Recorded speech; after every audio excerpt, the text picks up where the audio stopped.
అడుగున్నర ఎత్తున ఈ మూల నుంచి ఆ మూల దాకా స్టోర్ రూమ్ నిండా నోట్ల కట్టలే. హైకోర్టు న్యాయమూర్తి జస్టిస్ యశ్వంత్ వర్మ ఇంట్లో భారీగా నగదు వెలుగు చూసిన ఉదంతంపై సుప్రీంకోర్టు కమిటీ పేర్కొన్న అంశాలివి. గత మార్చి 14న ఢిల్లీలోని ఆయన అధికారిక నివాసంలో అగ్ని ప్రమాదం సంభవించడం, పోలీసులకు మంటలార్పుతున్న సిబ్బందికి స్టోర్ రూమ్లో భారీ సంఖ్యలో కాలిపోయిన నోట్ల కట్టలు కనిపించడం మనందరికీ తెలిసిన విషయమే. ఈ ఉదంతం దేశవ్యాప్తంగా సంచలనం సృష్టించింది. దాంతో జస్టిస్ వర్మను ఢిల్లీ హైకోర్టు నుంచి అలహాబాద్ హైకోర్టుకు సుప్రీంకోర్టు బదిలీ చేసింది. ఆయన్ను విధులకు దూరం పెట్టడమే గాక ఆరోపణలపై విచారణకు ఇద్దరు హైకోర్టు ప్రధాన న్యాయమూర్తులు, ఒక న్యాయమూర్తితో నాటి CJI justice Sanjiv Khanna committee నియమించారు. అనంతరం కమిటీ సమర్పించిన నివేదికను రాష్ట్రపతికి, ప్రధానికి పంపారు. జస్టిస్ వర్మ వివరణను కూడా దానికి జత చేశారు. కమిటీ నివేదికలోని అంశాలను ఒక ప్రముఖ మీడియా సంస్థ వెల్లడించింది. అయితే జస్టిస్ వర్మపై వచ్చిన ఆరోపణలన్నీ వాస్తవాలేనని కమిటీ నిర్ధారించింది. స్టోర్ రూమ్లో భారీ సంఖ్యలో లెక్కచూపని నోట్ల కట్టలు బయటపడడం నిజమేనని పేర్కొన్నారు. అదంతా లెక్కచూపని డబ్బే, అదెక్కడిదో చెప్పాల్సిన బాధ్యత పూర్తిగా జస్టిస్ వర్మదే. కానీ ఆ డబ్బుకు ఆధారాలు చూపడంలో ఆయన పూర్తిగా విఫలమయ్యారు. పైగా నోట్ల కట్టలతో తనకు ఏ సంబంధం లేదని, అదంతా ఎవరో కుట్రపూరితంగా చేసిన పని అని చెప్పుకొచ్చారు అని కూడా ఈ కమిటీ పేర్కొంది. అయితే జస్టిస్ వర్మపై అభియోగాలు నిజమే అనేందుకు సరిపడా ఆధారాలు కూడా లభించాయి.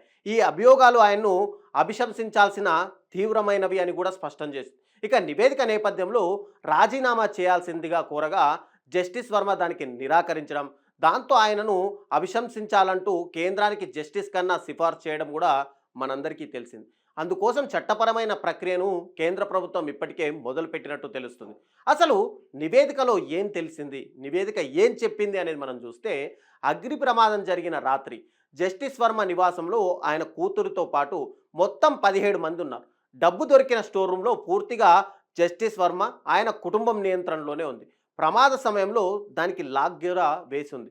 అయితే జస్టిస్ వర్మ, ఆయన కుటుంబానికి తప్ప ఇంకెవరూ కూడా దాన్ని తెరిచే అవకాశమే లేదు. పైగా ఆయన ఆరోపిస్తున్నట్టుగా ఎవరో బయట నుంచి స్టోర్ రూమ్లోకి ప్రవేశించే అవకాశం కూడా ఇక్కడ స్పష్టంగా లేదు. ఇక నోట్ల కట్టలు స్టోర్ రూమ్ నిండా చెల్లా చెదురుగా పడి ఉన్నాయి. అవి గది పొడవునా కనీసం అడుగున్నర ఎత్తున పరుచుకొని ఉన్నట్లు Tughlaq Nagar police station house officer ఇచ్చినటువంటి స్టేట్మెంట్లో కూడా స్పష్టంగా ఉంది.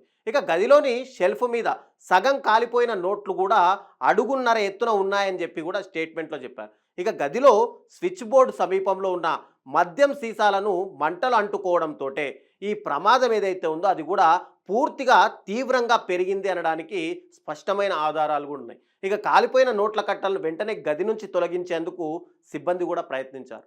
అగ్ని ప్రమాదం గురించి జస్టిస్ వర్మకు ఆయన పిఏ రాజేందర్ సింగ్ కర్కి తొలుత సమాచారం ఇచ్చారు. ఆ రాత్రంతా కూడా ఆయనకు కాల్స్ చేస్తూ ఎప్పటికప్పుడు సమాచారం ఇస్తూనే ఉన్నాం. ఇంత జరిగినా కూడా నేరం జరగనట్టు రుజువే లేవని, జస్టిస్ వర్మ అందుబాటులోనే లేరనే కారణంతో ఈ ఘటనపై పోలీసులు ఎఫ్ఐఆర్ నమోదు చేయలేదు. అందుబాటులో ఉన్న ప్రత్యక్ష, ఎలక్ట్రానిక్ సాక్ష్యాల ఆధారంగా జస్టిస్ వర్మపై అభియోగాలు నిజమేనని కూడా కమిటీ ఒక నిర్ధారణకైతే వచ్చింది. మరి ఇప్పుడు నిజమైతే తెలిసింది, మరి ఇప్పుడు ఏం జరుగుతుంది అని చూస్తే మనం ఆలోచిస్తే కనుక జస్టిస్ వర్మ అభిశంసనకు కేంద్రం ఇప్పుడు సిద్ధమవుతుంది. ఆ మేరకు సిజేఐ ఖన్నా చేసిన సిఫార్సును రాష్ట్రపతి ద్రౌపది ముర్ము ఇటీవల రాజ్యసభ చైర్మన్కు, లోక్సభ స్పీకర్కు కూడా పంపినట్లు తెలుస్తుంది. అయితే పార్లమెంటు వర్షాకాల సమావేశాల్లో ఉభయ సభలో అభిశంసన తీర్మానము ప్రవేశపెట్టను. అనంతరం ఓ కమిటీ కూడా దీనికి వేస్తారు. దాని నివేదికను ఉభయ సభల్లో ప్రవేశపెట్టి అక్కడ చర్చించే అవకాశం ఉంది. అనంతరం ఇక్కడ ఓటింగ్ కూడా జరుగుతుంది. ఓటింగ్లో గనక అభిశంసన తీర్మానం గనక నెగ్గితే జస్టిస్ వర్మను న్యాయమూర్తి పదవి నుంచి తొలగిస్తూ రాష్ట్రపతి ఉత్తర్వులు అయితే జారీ చేస్తారు. ఒకవేళ గనక తీర్మానం నెగ్గకపోతే జస్టిస్ వర్మ ఇప్పుడు మళ్ళీ అదే పొజిషన్లో కూర్చునే అవకాశాలు ఉన్నాయి. కాబట్టి ఏ న్యాయమూర్తి అయినా సరే దేశంలో ఇంత అవినీతికి పాల్పడినప్పుడు ఖచ్చితంగా ఆయన్ని ఆ పదవి నుంచి తొలగించాల్సిన అవసరం అయితే ఉంటుంది.